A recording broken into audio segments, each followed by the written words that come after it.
ಜ್ಯೋತಿಷ್ಯ ಶಾಸ್ತ್ರದ ಪ್ರಕಾರ ಈ ಶುಭ ದಿನದಂದು ಕೆಲವು ನಿರ್ದಿಷ್ಟ ವಸ್ತುಗಳನ್ನು ಮನೆಗೆ ತರುವುದರಿಂದ ಆರ್ಥಿಕ ಪ್ರಗತಿ, ಸುಖ, ಶಾಂತಿ ಮತ್ತು ಸಮೃದ್ಧಿ ನೆಲೆಸುತ್ತದೆ ಎಂಬ ಅಚಲ ನಂಬಿಕೆ ಇದೆ.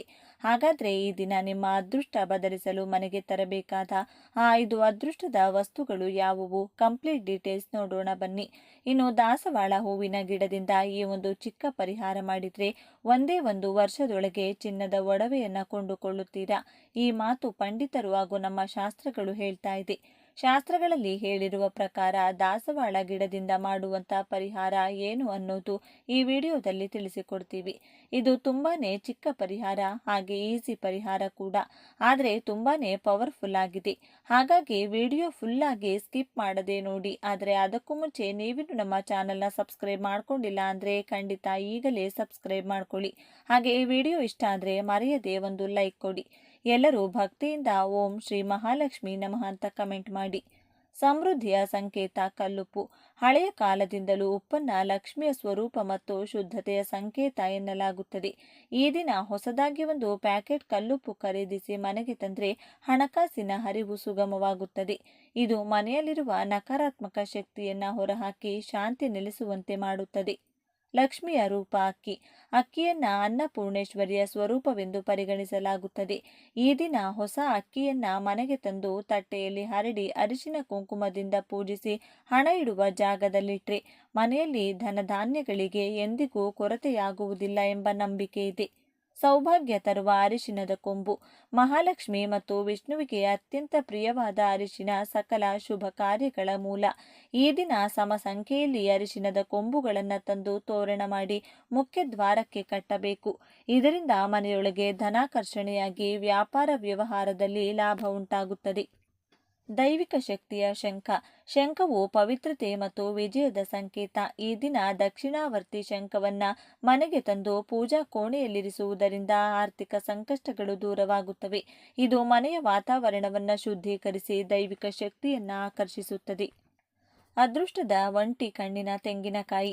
ಸಾಮಾನ್ಯವಾಗಿ ತೆಂಗಿನಕಾಯಿಗೆ 3 ಕಣ್ಣುಗಳಿರುತ್ತವೆ, ಆದರೆ ಅಪರೂಪವಾಗಿ ಸಿಗುವ ಏಕಾಕ್ಷಿ ಅಥವಾ ಒಂಟಿ ಕಣ್ಣಿನ ತೆಂಗಿನಕಾಯಿ ಅತ್ಯಂತ ಶಕ್ತಿಶಾಲಿ. ಈ ದಿನ ಶುಭ ಮುಹೂರ್ತದಲ್ಲಿ ಇದನ್ನ ಮನೆಗೆ ತಂದು ಪೂಜಿಸಿದ್ರೆ ನಿಮ್ಮ ಜೀವನದ ಎಲ್ಲ ಅಡೆತಡೆಗಳು ನಿವಾರಣೆಯಾಗಿ ಅದೃಷ್ಟ ಕುಲಾಯಿಸುತ್ತದೆ. ಇನ್ನು ನಾವು ಹಿತ್ತಲಲ್ಲಿ ಅಥವಾ ಮನೆ ಮುಂದೆ ದಾಸವಾಳ ಗಿಡವನ್ನ ಬೆಳೆಸಿದ್ರೆ ಆ ಹೂವುಗಳು ಎಷ್ಟು ಸೊಗಸಾಗಿ ಬೆಳೆಯುತ್ತದೆಯೋ ಅಷ್ಟು ಸಮೃದ್ಧಿಯಾಗಿ ನಮ್ಮ ಜೀವನ ಕೂಡ ಇರುತ್ತದೆ ಎಂದು ನಮ್ಮ ಶಾಸ್ತ್ರಗಳು ಹೇಳುತ್ತಿದೆ. ದಾಸವಾಳ ದೇವತಾ ವೃಕ್ಷ. 5 ಕಲ್ಪವೃಕ್ಷಗಳಲ್ಲಿ ದಾಸವಾಳ ಗಿಡ ಕೂಡ ಒಂದು. ಮೊದಲನೆಯದು ಪಾರಿಜಾತ, 2 ಕಲ್ಪವೃಕ್ಷ, 3 ಹರಿಚಂದನ, 4 ಸಂತಾನ ವೃಕ್ಷ, 5ನೇದು ಮಂದಾರ ಗಿಡ. ಮಂದಾರ ಗಿಡ ಅಂದ್ರೆ ದಾಸವಾಳ ಗಿಡ. ಈ 5 ಗಿಡಗಳನ್ನ ಪಂಚಕಲ್ಪ ವೃಕ್ಷಗಳು ಅಂತ ಕರೆಯುತ್ತಾರೆ. ಎಲ್ಲ ಕಾಲಗಳಲ್ಲೂ ಹೂ ಬಿಡುವಂತಹ ದಾಸವಾಳ ಗಿಡವನ್ನ ಮನೆಯಲ್ಲಿ ಬೆಳೆಸಿಕೊಂಡ್ರೆ ಆ ಮನೆಯಲ್ಲಿ ಎಂದೂ ಕೂಡ ಹಣಕ್ಕೆ ಕೊರತೆ ಬರುವುದಿಲ್ಲವಂತೆ. ಕೆಂಪು ದಾಸವಾಳ ಹೂಗಳನ್ನ ದೇವರಿಗೆ ಸಮರ್ಪಿಸಿ ಭಕ್ತಿಯಿಂದ ನಮ್ಮ ಕೋರಿಕೆ ಹೇಳಿಕೊಂಡ್ರೆ ಆ ಕೋರಿಕೆಯನ್ನ ದೇವರು ಸ್ವತಃ ಕೇಳಿಸಿಕೊಂಡು ಈಡೇರಿಸುತ್ತಾರೆ ಎಂದು ಒಂದು ಪುರಾಣ ವಚನವಿದೆ. ದಾಸವಾಳ ಗಿಡ ಮನೆ ಮುಂದೆ ಬೆಳೆಸುವವರು ಸಿಂಹದ್ವಾರದ ಪಕ್ಕದಲ್ಲಿ ಬೆಳೆಸಬೇಕು. ಅದೇ ಒಂದು ವೇಳೆ ಹಿತ್ತಲಲ್ಲಿ ಬೆಳೆಸುವವರು ಎಲ್ಲಿ ಬೇಕಾದರೂ ಬೆಳೆಸಬಹುದು. ನಮ್ಮ ಶಾಸ್ತ್ರಗಳು ಹೇಳಿರುವ ಪ್ರಕಾರ ಒಂದೊಂದು ದೇವರಿಗೆ ಒಂದೊಂದು ಪ್ರತ್ಯೇಕವಾದ ಹೂವೆಂದ್ರೆ ಇಷ್ಟ ಇರುತ್ತದೆ. ಅವರ ಪೂಜೆಯಲ್ಲಿ ಆ ಹೂವನ್ನ ಬಳಸಿದ್ರೆ ನಮಗೆ ಬೇಗನೆ ಫಲ ಸಿಗುತ್ತದೆ. ಆದರೆ ಎಲ್ಲ ದೇವರು ದೇವತೆಗಳು ಇಷ್ಟಪಡುವಂತಹ ಹೂವು ಕೆಂಪು ದಾಸವಾಳ. ನಮಗೆ ಎಷ್ಟೋ ಬಣ್ಣದ ದಾಸವಾಳ ಹೂಗಳಿದ್ದರೂ ಕೂಡ ಕೆಂಪು ಬಣ್ಣದ ಹೂವಿಗೆ ಇರುವಂತಹ ಪ್ರತ್ಯೇಕತೆ ಯಾವ ಹೂವಿಗೂ ಕೂಡ ಇರುವುದಿಲ್ಲ. ದೇವರಿಗೂ ಕೂಡ ಆ ಕೆಂಪು ಬಣ್ಣದ ಹೂವೆಂದ್ರೇನೆ ತುಂಬಾ ಇಷ್ಟ. ಹಾಗಾಗಿ ನಿಮಗೆ ಯಾವ ಬಣ್ಣದ ಹೂವು ಇಷ್ಟ ಇದ್ದರೂ ಕೂಡ ಅದರ ಜೊತೆಗೆ ಈ ಕೆಂಪು ಬಣ್ಣದ ದಾಸವಾಳ ಹೂವನ್ನ ಕೂಡ ಮನೆಯಲ್ಲಿ ತಪ್ಪದೆ ಬೆಳೆಸಿ. ಈಗ ವಿಷಯಕ್ಕೆ ಬಂದ್ರೆ ಪ್ರತಿಯೊಬ್ಬರಿಗೂ ಕೂಡ ಚಿನ್ನ ಅಂದ್ರೆ ತುಂಬಾನೇ ಇಷ್ಟ. ಮುಖ್ಯವಾಗಿ ಹೆಂಗಸರಿಗೆ ಚಿನ್ನ ಅಂದ್ರೆ ಎಷ್ಟು ಇಷ್ಟ ಅಂತ ಪ್ರತ್ಯೇಕವಾಗಿ ಹೇಳಬೇಕಾಗಿಲ್ಲ. ಪ್ರಾಣ ಬೇಕಾದ್ರೂ ಕೊಡ್ತಾರೆ ಹೊರತು ಚಿನ್ನನ ಮಾತ್ರ ಬಿಟ್ಟು ಕೊಡಲ್ಲ. ಅಷ್ಟೊಂದು ಇಷ್ಟ ಚಿನ್ನ ಅಂದ್ರೆ. ಆದ್ರೆ ನಮ್ಮ ಪುರಾಣಗಳಲ್ಲಿ ಇರುವ ಪ್ರಕಾರ ಚಿನ್ನದಲ್ಲಿ ಕಲಿಪುರುಷ ವಾಸ ಇರ್ತಾನೆ. ಮಹಾರಾಜ ಯಾವಾಗ ಕಲಿಪುರುಷನಿಗೆ ಚಿನ್ನದಲ್ಲಿ ವಾಸ ಇರೋಕೆ ಅನುಮತಿ ಕೊಟ್ಟರು ಆ ಮರುಕ್ಷಣವೇ ಅವರ ಕಿರೀಟದೊಳಗೆ ಪ್ರವೇಶಿಸಿದ ಕಲಿಪುರುಷ ಅವರ ಪ್ರಾಣವನ್ನೇ ಬಲಿ ಪಡೆದುಕೊಂಡ. ಆದರೆ ಎಲ್ಲಾ ಚಿನ್ನದಲ್ಲೂ ಕೂಡ ಕಲಿಪುರುಷ ಇರುವುದಿಲ್ಲ. ಯಾರು ಅಧರ್ಮವಾಗಿ ಬೇರೆಯವರಿಗೆ ಮೋಸ ಮಾಡಿ ಚಿನ್ನ ಸಂಪಾದನೆ ಮಾಡಿರುತ್ತಾರೆ ಮಾಡುತ್ತಾರೋ ಅಥವಾ ಬೇರೆಯವರ ಚಿನ್ನವನ್ನ ಕದ್ದಿರ್ತಾರೋ ಆ ಚಿನ್ನದಲ್ಲಿ ಮಾತ್ರವೇ ಕಲಿಪುರುಷ ವಾಸ ಇರ್ತಾನೆ. ಇಲ್ಲಿ ಎಲ್ಲರಿಗೂ ಕೂಡ ಜೀವನದಲ್ಲಿ ಚಿನ್ನ ಕೊಂಡುಕೊಳ್ಳಬೇಕು ಅನ್ನೋ ಆಸೆ ಇರುತ್ತದೆ. ಅವರ ಹತ್ರ ಎಷ್ಟು ಚಿನ್ನ ಇದ್ರೂ ಕೂಡ ಇನ್ನೂ ಜಾಸ್ತಿ ಬೇಕು ಅಂತ ಆಸೆ ಪಡುತ್ತಾರೆ. ಬಡವರು ಒಂದು ಓಲೆ ಕಳಿಸಿಕೊಂಡರೂ ಸಾಕು ಅನ್ಕೊಂಡ್ರೆ ಮಿಡಲ್ ಕ್ಲಾಸ್ ಅವರು ಚೈನ್ ಬೇಕು ಅಂತಾರೆ. ಶ್ರೀಮಂತರು ಹೊಸ ಡಿಸೈನ್ ಆಭರಣಗಳು ಯಾವಾಗ ಬರುತ್ತೆ ಅಂತ ಕಾಯ್ತಾ ಇರ್ತಾರೆ. ಹೀಗೆ ಎಲ್ಲರಿಗೂ ಕೂಡ ಚಿನ್ನ ಬೇಕು. ಅದೇ ರೀತಿ ನಿಮಗೂ ಕೂಡ ಚಿನ್ನ ಕೊಂಡುಕೊಳ್ಳುವ ಆಸೆ ಇದ್ರೆ ಈ ದಿನ ಮಿಸ್ ಮಾಡಬೇಡಿ. ನಾನು ಹೇಳುವಂತ ಈ ಪರಿಹಾರವನ್ನ ಮಾಡಿ ನೋಡಿ. ಇದನ್ನ ಬರೀ ಹೆಂಗಸರು ಮಾತ್ರವಲ್ಲದೆ ಗಂಡಸರು ಕೂಡ ಮಾಡಬಹುದು. ಇದಕ್ಕಾಗಿ ನೀವು ಯಾವುದಾದರೂ ಒಂದು ಕೆಂಪು ಬಣ್ಣದ ದಾಸವಾಳ ಹೂವಿನ ಗಿಡದ ಹತ್ರ ಹೋಗಬೇಕು. ಆ ಗಿಡ ನಿಮ್ಮ ಮನೆಯಲ್ಲಿಲ್ಲ ಅಂದ್ರೂ ಕೂಡ ಪರವಾಗಿಲ್ಲ, ಅಕ್ಕಪಕ್ಕದ ಮನೆ ಆಗಿರಬಹುದು ಅಥವಾ ಎಲ್ಲಾದರೂ ಪಾರ್ಕಲ್ಲೋ ರೋಡ್ನಲ್ಲಿರುವಂತಹ ಗಿಡಕ್ಕೆ ಸ್ವಲ್ಪ ನೀರು ಹಾಕಿ ನಮಸ್ಕಾರ ಮಾಡಿಕೊಳ್ಳಿ. ಬಳಿಕ ಆ ಗಿಡದಿಂದ ಒಂದು ಎಲೆಯನ್ನ ಕಿತ್ಕೊಳ್ಳಿ. ಆ ಎಲೆಯಲ್ಲಿ ಎಲ್ಲೂ ಕೂಡ ಡ್ಯಾಮೇಜ್ ಇರಬಾರದು. ಚೆನ್ನಾಗಿ ದೊಡ್ಡದಾಗಿರುವಂತಹ ಎಲೆಯನ್ನ ಕಿತ್ಕೊಂಡು ಬನ್ನಿ. ಆ ಎಲೆಯನ್ನ ಮನೆಗೆ ತಂದು ಚೆನ್ನಾಗಿ ತೊಳೆದು ಆ ಎಲೆ ಫುಲ್ ಕವರ್ ಆಗೋ ತರ ಅರಿಶಿನ ಹಚ್ಚಬೇಕು. ಅಂದ್ರೆ ಎಲ್ಲೂ ಕೂಡ ಹಸಿರು ಬಣ್ಣ ಕಾಣಿಸಬಾರದು, ಅಷ್ಟು ಚೆನ್ನಾಗಿ ನೀವು ಅರಿಶಿನವನ್ನ ಹಚ್ಚಬೇಕು. ಬಳಿಕ ಅದನ್ನ ಲಕ್ಷ್ಮೀ ದೇವಿ ಫೋಟೋ ಮುಂದೆ ಇಟ್ಟು ಅದರ ಮೇಲೆ ಎಷ್ಟಾಗುತ್ತೋ ಅಷ್ಟು ನೆನೆಸಿಟ್ಟಿರುವಂತಹ ಕಡಲೆ ಕಾಳುಗಳನ್ನ ಹಾಕಬೇಕು. ರಾತ್ರಿನೇ ನೆನೆಸಿಟ್ರೂ ಕೂಡ ಪರವಾಗಿಲ್ಲ ಅಥವಾ ಒಂದು 4 ಗಂಟೆ ಮುಂಚೆ ನೆನೆಸಿಟ್ರೂ ಕೂಡ ಪರವಾಗಿಲ್ಲ. ಆ ಎಲೆಯಲ್ಲಿ ಎಷ್ಟು ಹಿಡಿಸುತ್ತೋ ಅಷ್ಟು ಕಡಲೆ ಕಾಳುಗಳನ್ನು ಹಾಕಿ. ನೀವು ಕಡಲೆಕಾಳು ನೆನೆಸುವಾಗ ಸ್ವಲ್ಪ ಅರಿಶಿನ ಕೂಡ ಹಾಕಿ ನೆನೆಸಿರಬೇಕು. ಈ ರೀತಿ ಎಲೆ ಮೇಲೆ ಅರಿಶಿನ ಹಾಕಿ ಕಡಲೆಕಾಳು ಹಾಕಿದ ಮೇಲೆ ಸ್ವಲ್ಪ ಹೊತ್ತು ಕಣ್ಣು ಮುಚ್ಚಿಕೊಂಡು ಲಕ್ಷ್ಮೀ ದೇವಿಗೆ ನಿಮ್ಮ ಮನಸ್ಸಿನಲ್ಲಿರುವಂತಹ ಕೋರಿಕೆಯನ್ನು ಹೇಳಿಕೊಳ್ಳಿ. ನಿಮಗೆ ಒಡವೆ ಬೇಕು ಅಂದರೆ ಅದನ್ನೇ ಹೇಳಿ. ಹಣ, ಆರೋಗ್ಯ, ಸಿರಿ ಸಂಪತ್ತು, ಐಶ್ವರ್ಯ, ಸಂತೋಷ ಹೀಗೆ ಏನು ಬೇಕೋ ಅದನ್ನು ಕೇಳಿ. ಆದರೆ ಒಂದೇ ಒಂದು ಕೋರಿಕೆ ಮಾತ್ರನೇ ನೀವು ಕೇಳಬೇಕು. ಅದರ ನಂತರ ನೀವು ನಾರ್ಮಲ್ ಆಗಿ ಪೂಜೆ ಮಾಡಿ ಮುಗಿಸಿಕೊಳ್ಳಿ. ದೇವರ ಮುಂದೆ ನೀವಿಟ್ಟಂತಹ ಆ ಎಲೆ ಹಾಗೂ ಕಡಲೆಕಾಳುಗಳನ್ನು ದಿನ ಪೂರ್ತಿ ಅದೇ ರೀತಿ ಬಿಡಬೇಕು. ಹಾಗೇನೆ ಯಾವ ಸಮಯದಲ್ಲೂ ಕೂಡ ದೀಪ ಆರದೇ ಇರೋ ಥರ ನೋಡ್ಕೊಳ್ಳಿ. ಇನ್ನು ಆ ಕಡಲೆಕಾಳು ಅಥವಾ ಆ ಎಲೆಯನ್ನು ಮುಟ್ಟೋದಾಗ್ಲಿ ಕದಲಿಸೋದಾಗ್ಲಿ ಮಾಡೋಕೆ ಹೋಗಬೇಡಿ. ಇನ್ನು ಅಮಾವಾಸ್ಯೆ ನೆಕ್ಸ್ಟ್ ಡೇ ನೀವು ಸ್ನಾನ ಮಾಡಿಕೊಂಡು ಬಿಸಿ ಬಿಸಿಯಾಗಿ ಅನ್ನ ತಯಾರಿಸಿ ಅದರಲ್ಲಿ ಸ್ವಲ್ಪ ಹಾಲು, ಬೆಲ್ಲದ ಪುಡಿ ಹಾಗೂ ತುಪ್ಪ ಬೆರೆಸಿ ಅದನ್ನು ಉಂಡೆ ಥರ ಕಟ್ಟಿ ಲಕ್ಷ್ಮೀ ದೇವಿ ಫೋಟೋ ಮುಂದೆ ಇಡಿ. ನೀವು ನಾರ್ಮಲ್ ಆಗಿ ಪೂಜೆ ಮಾಡಿಕೊಂಡು ಆ ಕಡಲೆಕಾಳುಗಳ ಎಲೆ ಇದೆಯಲ್ಲ, ಇದನ್ನ ನೀವು ಈಗಾಗಲೇ ಲಕ್ಷ್ಮೀ ದೇವಿ ಮುಂದೆ ಇಟ್ಟಿರುವಂತಹ ಅನ್ನದ ಉಂಡೆ ಇದೆಯಲ್ಲ ಅದರ ಮಧ್ಯದಲ್ಲಿ ಭದ್ರವಾಗಿಟ್ಟು ಅದನ್ನ ತಗೊಂಡು ಹೋಗಿ ಯಾವುದಾದರೂ ಹಸುಗೆ ತಿನ್ನಿಸಿಬಿಡಿ. ಒಂದು ವೇಳೆ ನೀವಿರೋ ಜಾಗದಲ್ಲಿ ಯಾವ ಹಸು ಕೂಡ ಸಿಗಲ್ಲ ಅನ್ನೋ ಪಕ್ಷದಲ್ಲಿ ನೀವು ಈ ಅನ್ನ ತಯಾರಿಸೋ ಅಗತ್ಯ ಇಲ್ಲ. ಬರೀ ಈ ಎಲೆಯನ್ನ ತಗೊಂಡು ಹೋಗಿ ಕಾಳುಗಳನ್ನು ಯಾವುದಾದರೂ ಪಕ್ಷಿಗೆ ಕೊಟ್ಟು ಆ ಎಲೆ ಮಾತ್ರವೇ ನೀವು ಯಾವ ಗಿಡದ ಎಲೆ ಕಿತ್ತು ತಂದಿರ್ತೀರೋ ಅದೇ ಗಿಡದ ಕೆಳಗೆ ಸ್ವಲ್ಪ ಮಣ್ಣು ಅಗೆದು ಅದರೊಳಗೆ ಈ ಎಲೆಯನ್ನ ಹಾಕಿ ಮುಚ್ಚಿಡಿ. ನೀವು ಹಸುಗೆ ಕೊಡೋದಿದ್ರೆ ಈ ಡಬಲ್ ಕೆಲಸ ಇರುವುದಿಲ್ಲ. ಎಲ್ಲ ಕೂಡ ಟೋಟಲ್ ಆಗಿ ಹಸುಗೆ ಕೊಟ್ಟು ಬಿಡಬಹುದು. ಹಸು ಸಿಗೋದೇ ಇಲ್ಲ ಅನ್ನೋರು ಮಾತ್ರ ಇನ್ನೇನು ಮಾಡೋಕ್ಕಾಗಲ್ಲ. ಈ ರೀತಿ ಪಕ್ಷಿಗೆ ಕಾಳುಗಳನ್ನು ಕೊಟ್ಟು ಎಲೆಯನ್ನ ಮಾತ್ರ ಅದೇ ಗಿಡದ ಕೆಳಗಡೆ ಹೋಗಿ ಹಾಕಬೇಕು.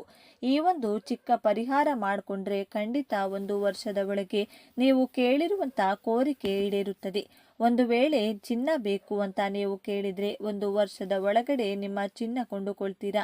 ನೀವು ಒಂದು ವೇಳೆ ತುಂಬಾ ಬಡವರಾಗಿದ್ದು ಅಥವಾ ದಿನಗೂಲಿ ಮಾಡ್ತಾ ಇದ್ರೂ ಕೂಡ ಚಿನ್ನವನ್ನ ಕೊಂಡುಕೊಳ್ತೀರಾ ಅಥವಾ ಯಾವುದೋ ಒಂದು ರೂಪದಲ್ಲಿ ಚಿನ್ನ ತಪ್ಪದೆ ನಿಮ್ಮ ಕೈ ಸೇರುತ್ತದೆ. ಆ ಅದೃಷ್ಟವನ್ನ ಸ್ವತಃ ಲಕ್ಷ್ಮೀ ದೇವಿಯೇ ನಿಮಗೆ ಕೊಡ್ತಾರೆ. ಹಾಗಾಗಿ ಸ್ನೇಹಿತರೆ, ಮಿಸ್ ಮಾಡಿಕೊಳ್ಬೇಡಿ. ಈ ಚಿಕ್ಕ ಪರಿಹಾರವನ್ನ ಮಾಡಿಕೊಂಡು ನಿಮ್ಮ ಕೋರಿಕೆಯನ್ನ ಈಡೇರಿಸಿಕೊಳ್ಳಿ. ಈ ವಿಡಿಯೋ ನಿಮಗೆ ಇಷ್ಟ ಆದರೆ ಲೈಕ್ ಮಾಡಿ, ಶೇರ್ ಮಾಡಿ. ಹೆಚ್ಚಿನ ಉತ್ತಮ ಮಾಹಿತಿಗಳಿಗಾಗಿ ತಪ್ಪದೆ ನಮ್ಮ ಚಾನೆಲ್ನ ಸಬ್ಸ್ಕ್ರೈಬ್ ಮಾಡಿಕೊಳ್ಳಿ.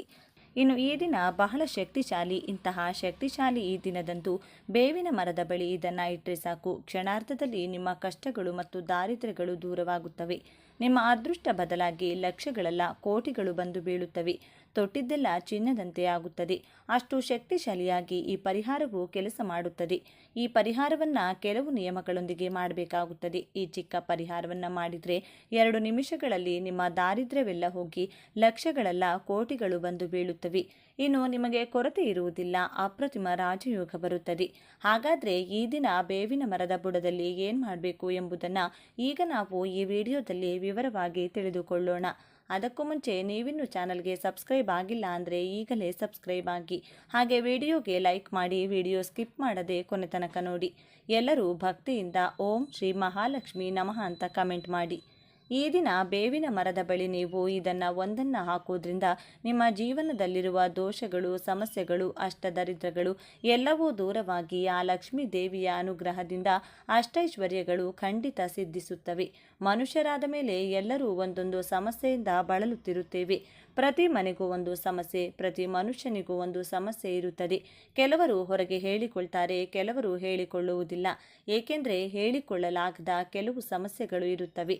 ಬೇವಿನ ಮರವು ಬಹಳ ಶಕ್ತಿಶಾಲಿಯಾದ ಬೇವಿನ ಮರವು ದೇವತಾ ವೃಕ್ಷವೇ ಆಗಿದೆ. ಬೇವಿನ ಮರಕ್ಕೆ ಅತೀಂದ್ರಿಯ ಶಕ್ತಿಗಳು ಕೂಡ ಹೆಚ್ಚು. ಬೇವಿನ ಮರವನ್ನು ಲಕ್ಷ್ಮೀ ದೇವಿಯ ಸ್ವರೂಪವೆಂದು ಕೂಡ ಭಾವಿಸುತ್ತಾರೆ. ಅಂದರೆ ಅಮ್ಮನವರು ಹಾಗೂ ಸೀತಾದೇವಿಯು ಕೂಡ ಈ ಮರದಲ್ಲಿ ನೆಲೆಸಿರುತ್ತಾರೆ. ಅಷ್ಟು ಶಕ್ತಿಶಾಲಿಯಾದ ಬೇವಿನ ಮರವಾದ್ದರಿಂದ ಬೇವಿನ ಮರದ ಹತ್ತಿರ ಈ ಪರಿಹಾರವನ್ನು ಮಾಡಿದರೆ ಖಂಡಿತವಾಗಿಯೂ ಕೆಲವು ನಿಮಿಷಗಳಲ್ಲಿಯೇ ನಿಮ್ಮ ಕೆಟ್ಟದ್ದನ್ನು ತೆಗೆದುಹಾಕುತ್ತದೆ. ಈ ದಿನ ಕಪ್ಪು ಬಣ್ಣದ ಬಟ್ಟೆಗಳನ್ನು ಯಾವುದೇ ಪರಿಸ್ಥಿತಿಯಲ್ಲಿಯೂ ಧರಿಸಬಾರದು. ಅಷ್ಟೇ ಅಲ್ಲ, ಈ ದಿನ ಮಾಂಸಾಹಾರವನ್ನು ಯಾವುದೇ ಕಾರಣಕ್ಕೂ ಇಡಬಾರದು ಅಥವಾ ತಿನ್ನಬಾರದು. ಮೊಟ್ಟೆ ಸೇರಿದಂತೆ ಯಾವುದನ್ನು ತಿನ್ನಬಾರದು. ಮೊಟ್ಟೆಯು ಮಾಂಸಾಹಾರಕ್ಕೆ ಸಮಾನ. ಅದೇ ರೀತಿ ಈ ದಿನ ಯಾರಿಗೂ ಸಾಲ ಕೊಡಬಾರದು. ಅದೇ ರೀತಿ ಸಾಲ ತೆಗೆದುಕೊಳ್ಳುವಂಥ ಕೆಲಸಗಳನ್ನು ಮಾಡಬಾರದು. ಈ ದಿನ ಎಂದು ಕೊಟ್ಟ ಸಾಲಗಳು ಅಥವಾ ಮಾಡಿದ ಸಾಲಗಳು ಎಂದಿಗೂ ತೀರುವುದಿಲ್ಲ. ಅಷ್ಟೇ ಅಲ್ಲ, ಅದೇ ರೀತಿ ಈ ದಿನ ಅಡುಗೆ ಎಣ್ಣೆ ಮತ್ತು ಒಣಮೆಣಸಿನಕಾಯಿಗಳನ್ನು ಮನೆಗೆ ತರಬಾರದು. ಈ ವಸ್ತುಗಳನ್ನು ಖರೀದಿಸಿ ಮನೆಗೆ ತಂದರೆ ಅನಗತ್ಯ ತೊಂದರೆಗಳು ಬರುತ್ತವೆ. ಅದೇ ರೀತಿ ಕಡ್ಡಾಯವಾಗಿ ಬೇವಿನ ಮರದ ಪರಿಹಾರವನ್ನು ಮಾಡಿ. ನಿಮ್ಮ ಮನೆಯ ಹತ್ತಿರ ಇರುವ ಬೇವಿನ ಮರ ಅಥವಾ ಸ್ವಲ್ಪ ದೂರದಲ್ಲಿರುವ ಬೇವಿನ ಮರದ ಬಳಿಗೆ ಹೋಗಿ ಪರಿಹಾರವನ್ನು ಮಾಡಿಕೊಳ್ಳಿ. ಬೇವಿನ ಮರದ ಹಸಿರು ಅದು ನೀಡುವ ಆರೋಗ್ಯ ಮತ್ತು ತಂಪಾದ ಗಾಳಿಯನ್ನು ಯಾವುದೇ ಫ್ಯಾನ್ಗಳು, ಕೂಲರ್ಗಳು ಅಥವಾ ಎಸಿಗಳು ನಮಗೆ ನೀಡಲು ಸಾಧ್ಯವಿಲ್ಲ.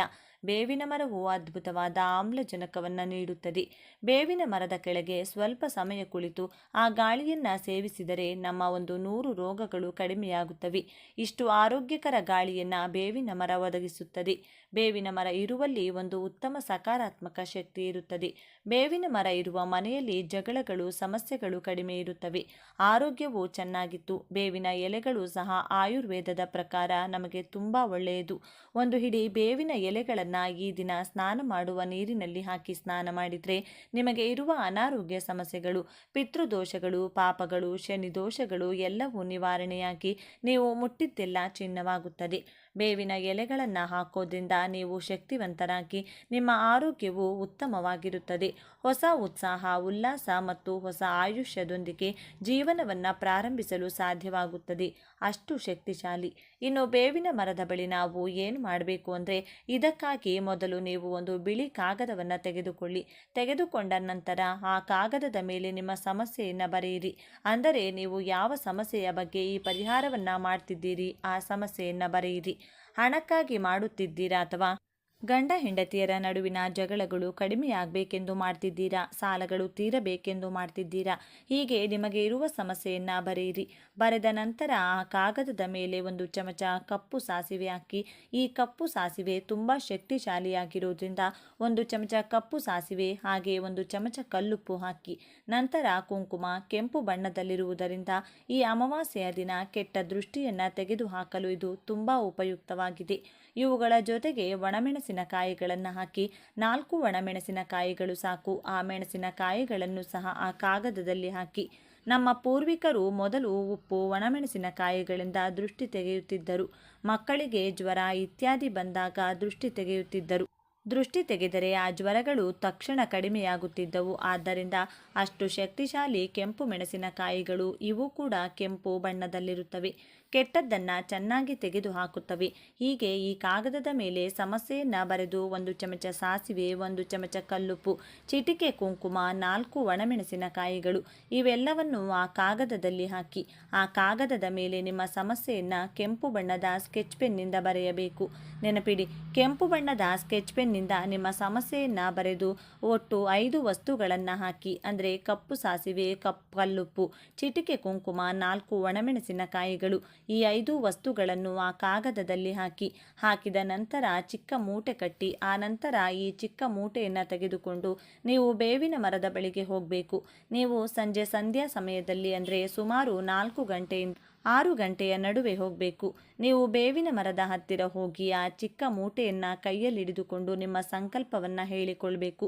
ನಿಮಗಿರುವಂಥ ಕೆಟ್ಟದ್ದು ಹೋಗಬೇಕು, ಬಾಧೆಗಳು ದೂರವಾಗಬೇಕೆಂದು ಹೇಳಿ ಬೇವಿನ ಮರವು ಅಮ್ಮನವರ ಸ್ವರೂಪವಾಗಿರುವುದರಿಂದ ಆ ತಾಯಿಗೆ ಹೇಳಿಕೊಂಡು ಮರದ ಸುತ್ತಲೂ ಬಲದಿಂದ ಎಡಕ್ಕೆ 3 ಬಾರಿ, ಎಡದಿಂದ ಬಲಕ್ಕೆ 3 ಬಾರಿ ಆ ಚಿಕ್ಕ ಮೂಟೆಯನ್ನು ನಿಮ್ಮ ತಲೆಯ ಸುತ್ತ ತಿರುಗಿಸಿಕೊಂಡು ಆ ಬೇವಿನ ಮರದ ಹತ್ತಿರ ಆ ಚಿಕ್ಕ ಮೂಟೆಯನ್ನು ಹಾಕಿ ಹಿಂದಿರುಗಿ ನೋಡದೆ ನೀವು ಮನೆಗೆ ಹೋಗಬೇಕು. ಸಂಜೆ 4 ಗಂಟೆ ಸಮಯದಿಂದ 6 ಗಂಟೆಯ ಸಮಯದವರೆಗೆ ಈ ಪರಿಹಾರವನ್ನು ಮಾಡಿಕೊಳ್ಳಿ. ನಿಮಗೆ ಉತ್ತಮ ಫಲಗಳು ದೊರೆಯುತ್ತವೆ. ಈ ದಿನ ಸಂಜೆ 4 ಗಂಟೆಗೆ ಈ ಪರಿಹಾರವನ್ನು ಮಾಡಿ ಮನೆಯಲ್ಲಿರುವ ಬೇವಿನ ಮರದ ಬಳಿ ಈ ಪರಿಹಾರವನ್ನು ಮಾಡಬಾರ್ದು. ಹೊರಗಿರುವ ಮರದ ಬಳಿ ಮಾತ್ರ ಪರಿಹಾರವನ್ನು ಮಾಡಬೇಕು. ಅದೇ ರೀತಿ ದೇವಸ್ಥಾನದ ಒಳಗಿರುವ ಮರದ ಬಳಿಯೂ ಈ ಪರಿಹಾರವನ್ನು ಮಾಡಬಾರ್ದು. ದೇವಸ್ಥಾನದ ಹೊರಗೆ ಇರಬೇಕು, ರಸ್ತೆಯ ಬದಿಯಲ್ಲಿರಬೇಕು, ಮನೆಯ ಹೊರಗೆ ಇರಬೇಕು. ಆ ಮರದ ಬಳಿ ಈ ಪರಿಹಾರವನ್ನು ಮಾಡಬೇಕು.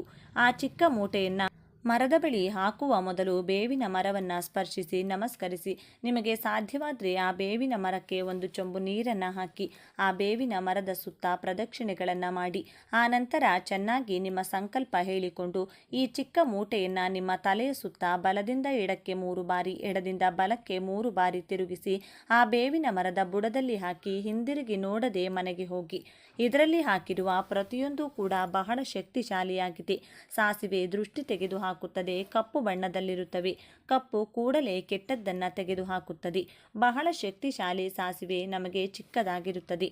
ಅದೇ ರೀತಿ ಕಲ್ಲುಪ್ಪು ಕೂಡ ದೃಷ್ಟಿ ತೆಗೆಯಲು ಮತ್ತು ದೋಷವನ್ನು ನಿವಾರಿಸಲು ಬಹಳ ಉಪಯುಕ್ತವಾಗಿದೆ. ಸಾಲದ ಸಮಸ್ಯೆಗಳನ್ನು, ಆರ್ಥಿಕ ಸಮಸ್ಯೆಗಳನ್ನು ನಿವಾರಿಸುತ್ತದೆ. ಕುಂಕುಮ ಮಂಗಳಕರವಾದದ್ದು, ಶುಭಕರವಾದದ್ದು. ಇನ್ನು ಅನೇಕ ಮೆಣಸಿನಕಾಯಿಗಳು ಬಹಳ ಖಾರವನ್ನು ಹೊಂದಿರುತ್ತವೆ. ಅದೇ ರೀತಿ ನಮಗಿರುವಂತಹ ಕಠಿಣ ಸಮಸ್ಯೆಗಳನ್ನು, ಖಾರವಾದ ಸಮಸ್ಯೆಯನ್ನಾದರೂ ಒಣಮೆಣಸಿನಕಾಯಿಗಳು ಕ್ಷಣಗಳಲ್ಲಿ ನಿವಾರಿಸುತ್ತವೆ. ಆದ್ದರಿಂದ ಇವುಗಳನ್ನು ಕಟ್ಟಿ ಹಾಗೆ ದೃಷ್ಟಿ ತೆಗೆದು ಬೇವಿನ ಮರದ ಬಳಿ ಹಾಕಿ ಮನೆಗೆ ಪ್ರವೇಶಿಸುವಾಗ ಮರೆಯದೆ ಕಾಲು ಕೈಗಳನ್ನು ಸ್ವಚ್ಛವಾಗಿ ತೊಳೆದುಕೊಂಡು ಹೋಗಿ. ಇನ್ನೂ ಸಾಧ್ಯವಾದರೆ ಸ್ನಾನ ಮಾಡಿ. ಹೀಗೆ ಮಾಡಿ ನೋಡಿ, ನೀವು ಮನೆಗೆ ಹೋಗುವಷ್ಟರಲ್ಲಿ ಒಂದು ಉತ್ತಮ ಸಕಾರಾತ್ಮಕ ಮನಸ್ಥಿತಿ ಬರುತ್ತದೆ. ನಿಮ್ಮ ಮನಸ್ಸು ಸಂಪೂರ್ಣವಾಗಿ ವಿಶ್ರಾಂತಿ ಪಡೆಯುತ್ತದೆ. ನಿಮಗೆ ಹಣಕಾಸಿನ ವಿಷಯದಲ್ಲಿ ಹಣ ಕೈಗೆ ಸಿಗುವುದು ಮತ್ತು ತುಂಬ ಶಾಂತವಾಗಿರುವುದನ್ನು ನೋಡಿ ನೀವೇ ಆಶ್ಚರ್ಯಪಡುತ್ತೀರಿ. ಹಣಕಾಸಿನ ಸಮಸ್ಯೆಗಳು ದೂರವಾಗುವುದು, ಮನೆ ಅನುಕೂಲಕರವಾಗಿ ಬದಲಾಗುವುದು, ಕೆಟ್ಟ ದೃಷ್ಟಿ ದೂರವಾಗುವುದು. ಈ ಪರಿಹಾರವು ಬಹಳ ಶಕ್ತಿಶಾಲಿಯಾಗಿ ನಿಮ್ಮ ಹಣೆ ಬರಹವನ್ನೇ ಬದಲಾಯಿಸುತ್ತದೆ. ಈ ಅಮಾವಾಸ್ಯೆ ಬಹಳ ಶಕ್ತಿಶಾಲಿಯಾಗಿರುವುದರಿಂದ ಖಂಡಿತವಾಗಿಯೂ ಇದನ್ನು ಮಾಡಿಕೊಳ್ಳಿ. ಈ ಪರಿಹಾರವು ಅದ್ಭುತವಾಗಿ ಕೆಲಸ ಮಾಡುತ್ತದೆ. ಇದನ್ನು ಮಹಿಳೆಯರು ಮಾಡಬಹುದು, ಪುರುಷರು ಮಾಡಬಹುದು. ಯಾವುದೇ ತೊಂದರೆ ಇಲ್ಲ. ಚೆನ್ನಾಗಿ ಹೀಗೆ ಮಾಡಿಕೊಂಡು ನಿಮಗಿರುವ ಪ್ರತಿಯೊಂದು ಸಮಸ್ಯೆಯಿಂದಲೂ ಹೊರಬನ್ನಿ. ಹೀಗೆ ಮಾಡ್ತಿದ್ದೇವೆ ಎಂದು ಯಾರಿಗೂ ಹೇಳಬಾರದು. ಹೇಳಿದರೆ ನಮ್ಮ ಮಾತಿನ ರೂಪದಲ್ಲಿ ಅದಕ್ಕಿರುವ ಶಕ್ತಿ ಎಲ್ಲವೂ ಹೋಗುತ್ತದೆ. ಆದ್ದರಿಂದ ಇದನ್ನು ರಹಸ್ಯವಾಗಿ ಮಾಡಬೇಕಾದ ಪರಿಹಾರ ಇದು. ಆದ್ದರಿಂದ ನೀವು ಕೂಡ ಈ ಶಕ್ತಿಶಾಲಿ ಈ ದಿನದಂದು ಬೇವಿನ ಮರದ ಬಳಿ ನೀಡಿದ ಸುಲಭ ಪರಿಹಾರವನ್ನು ಮಾಡಿ ನಿಮ್ಮ ಕಷ್ಟಗಳನ್ನು, ದಾರಿದ್ರ್ಯವನ್ನು ನಿವಾರಿಸಿಕೊಂಡು ಆನಂದವಾಗಿ ಬದುಕಿ. ಓಕೆ ಸ್ನೇಹಿತರೆ, ಈ ಮಾಹಿತಿ ನಿಮಗೆ ಇಷ್ಟವಾದರೆ ಈ ವಿಡಿಯೋನ ಪ್ರತಿಯೊಬ್ಬರಿಗೂ ಕೂಡ ಶೇರ್ ಮಾಡಿ. ನಮ್ಮ ಚಾನಲ್ಗೆ ಸಬ್ಸ್ಕ್ರೈಬ್ ಆಗಿ. ಎಲ್ಲರೂ ಭಕ್ತಿಯಿಂದ ಓಂ ಶ್ರೀ ಶನೇಶ್ವರ ನಮಃ ಅಂತ ಕಮೆಂಟ್ ಮಾಡಿ.